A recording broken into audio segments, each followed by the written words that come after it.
Welcome to our tutorial on how to create a plan versus actual chart in Excel using formulas only. Okay, add the repeat function.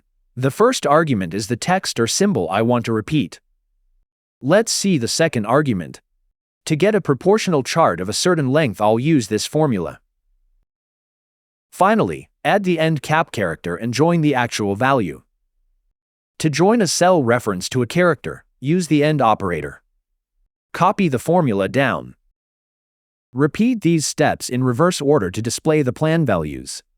Add the plan value, the end cap character, and the character you want to repeat.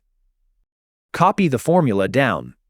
To highlight the greater values in the given month, I'm using conditional formatting. Click the new rule and use a formula to determine which cells to format. If the actual value is greater than the plan value, I'm using blue font color. If the plan value is greater than the actual value, I'm using a gray font color. Click OK to apply the rule. To highlight data points in this column, repeat the steps I have mentioned.